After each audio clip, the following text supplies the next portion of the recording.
Welcome friends. Now in this video we are going to talk about the merchant's second solution. Okay.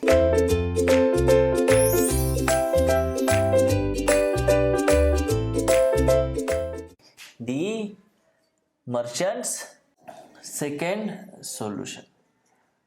So we know that the merchant's first solution is actually giving the agreeable results for the synthetic rubbers or synthetic plastics, but it is not giving good results with the ferrous materials. So the main reason behind is that he has considered only the shear stress which is acting on the shear plane, but he has not considered the normal stress which is acting on the shear plane. So P.W. Bridgman give the relation for P.W. Bridgman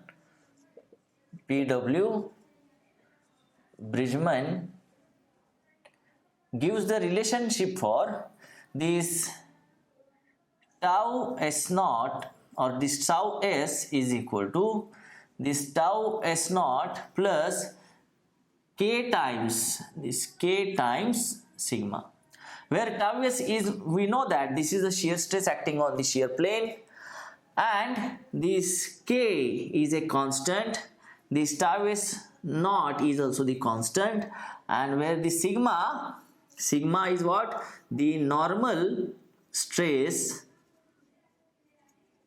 acting on the shear plane. Okay, so we know that what is tau S? Tau S is equal to shear force divided by sheared area, that is BT1 divided by sine phi, and sigma is the normal stress which is equal to FSN, normal to the shear stress, divided by sheared area BT1 divided by sine phi.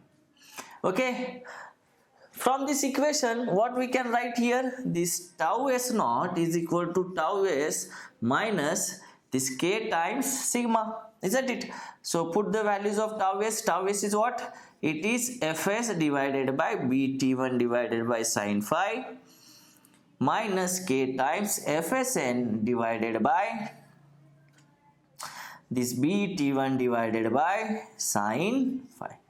Okay, go on simplification. What we can get? Let us see. So if I write like this tau SO is equal to, I will take this Fs divided by BT1 divided by sine phi common. So what is left with? 1 minus K times this Fsn divided by Fs, isn't it? So we know that from this merchant relationship between the forces, we know that this Fsn divided by Fs is equal to what? Sine of phi plus beta minus alpha divided by cos of phi plus beta minus alpha. So simply the ratio will be what? Sine divided by cos. This is tan of phi plus beta minus alpha. So put this value of this Fsn divided by Fs is nothing but what? That is tau S naught is equal to Fs divided by BT1 divided by sine phi into bracket 1 minus K times tan of phi plus beta minus alpha, isn't it? Now what is the shear stress then? The shear stress will be equal to tau SO into BT1 divided by sine phi into bracket 1 minus K times tan of phi plus beta minus alpha. Just I am simplifying this, isn't it? So this bracket complete. And we know that what is Fc divided by Fs for the cutting force and relation between cutting force and shear force. So it is cos of beta minus alpha divided by cos of phi plus beta minus alpha. So what is Fc? Is nothing but Fs into cos of beta minus alpha divided by cos of phi plus beta minus alpha. So again go on simplification. So what we'll get? See, we know that power is equal to what? Fc into Vc, isn't it? And what is Fc? Fc will be what? This is our Fc. Fs into this cos of beta minus alpha divided by cos of phi plus beta minus alpha into Vc, isn't it? But what is Fs? Fs is this value. So Fs is what?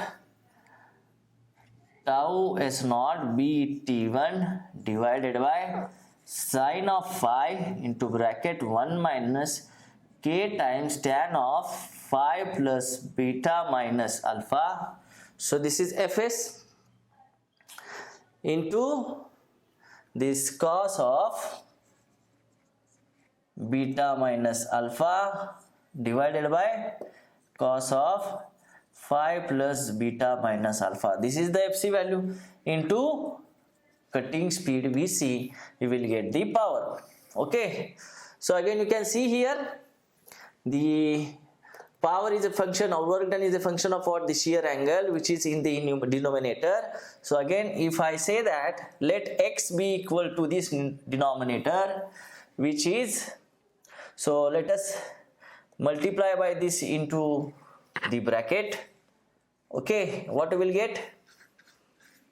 That is, say, sine phi into cos of phi plus beta minus alpha, okay, minus k times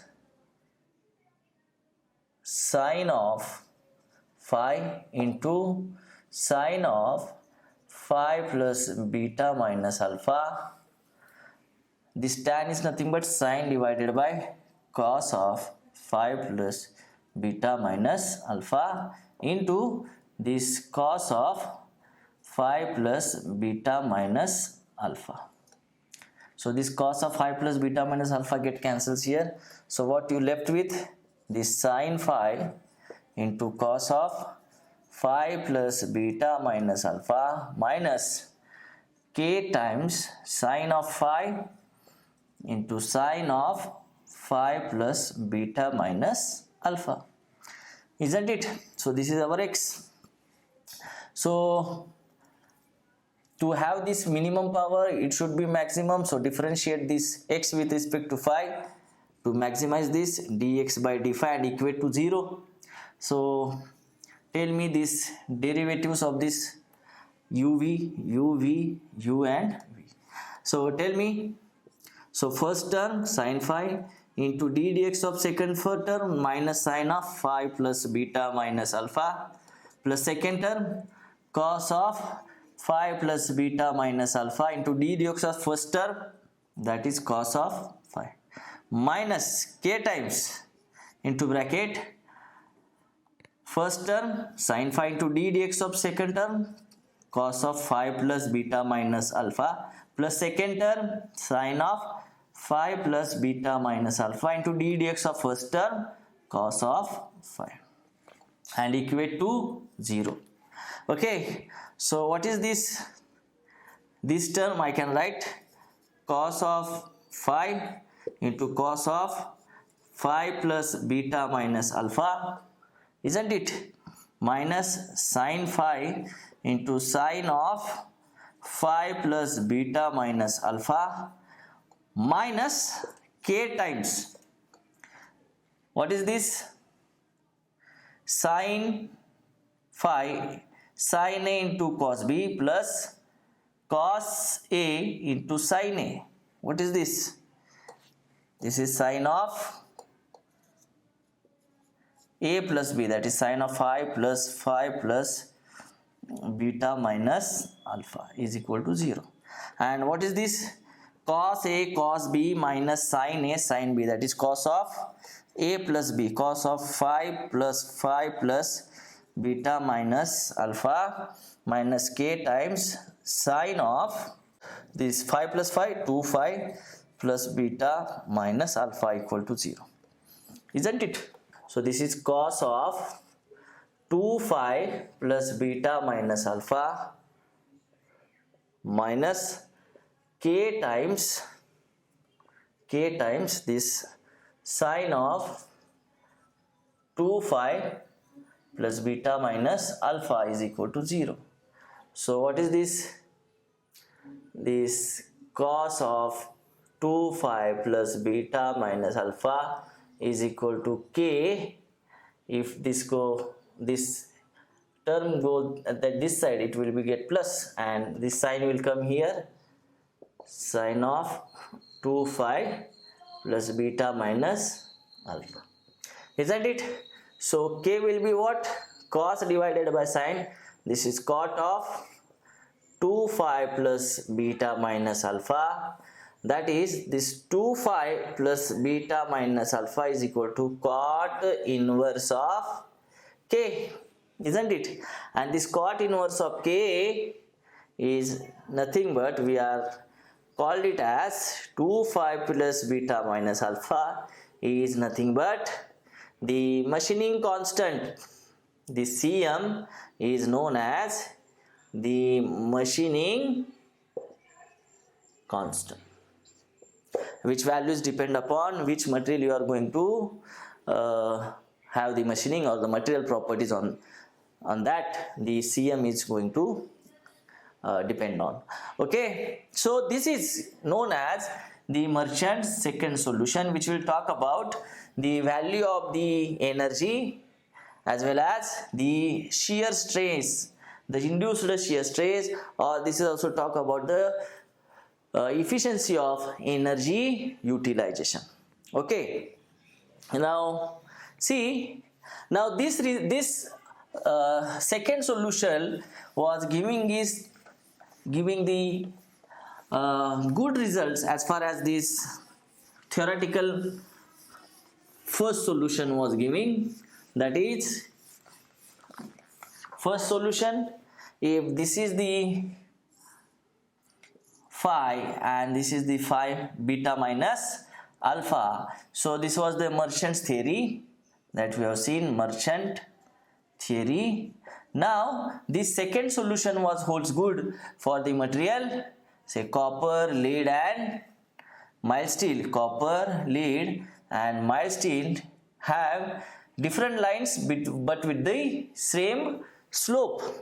Okay, so it was quite agreeable results when you talk about the Merchant second solution with the ferrous materials. Okay, not like a synthetic plastics. So this theory actually this talk about the induced shear stress in the metal cutting as well as the efficiency of energy utilization. Okay, so see here, when this Cm value is equal to 90 degree, so whatever the induced shear stress into the cutting or into the material is equal to the ultimate shear strength of the material.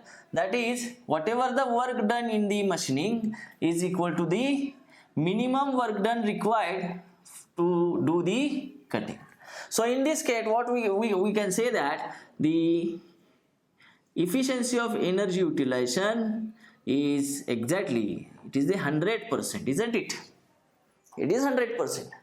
But when say Cm is less than 90 degree, so tau induced definitely less than the ultimate shear strength. So in this case, of course, machining is not going to happen. That is, we can say the work done is also less than the minimum work done. So of course, it is impossible for the machining. And here we are getting the efficiency of energy utilization greater than 100%, which is also not possible. But here, when the Cm, the machining constant, is greater than 90 degree, the induced shear stress is greater than the ultimate shear strength of the material, and the work done is greater than the minimum work done in the machining, and where the efficiency of energy utilization less than 100%. So this is the possible case. So from this we can also have the efficiency of energy utilization, we can calculate as 100 minus this 90 minus Cm value. Okay, so you will get efficiency of energy utilization in the metal cutting. So by the merchant's second solution. Okay, so see, now what are the assumptions actually the merchants have during its analysis. So let us list down this whatever the assumptions of the merchant. So if you write here the assumptions which are used in the merchant's theory, that the cutting edge of the tool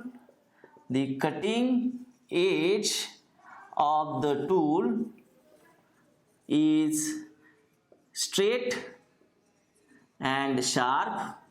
Cutting edge of the tool is straight and sharp. Second, the material is homogeneous. Third, the material is rigid and plastic.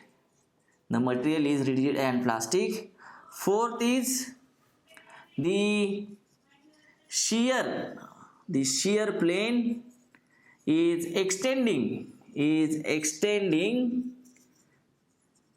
to a narrow region, which can be considered as a thin straight line. Okay, so here, yes, we are assumed as the shear plane is as a thin straight line. Okay, so the cutting edge of the tool is straight and sharp, material is homogeneous, the material is rigid and plastics, and yes, the last one we can say the cutting is orthogonal.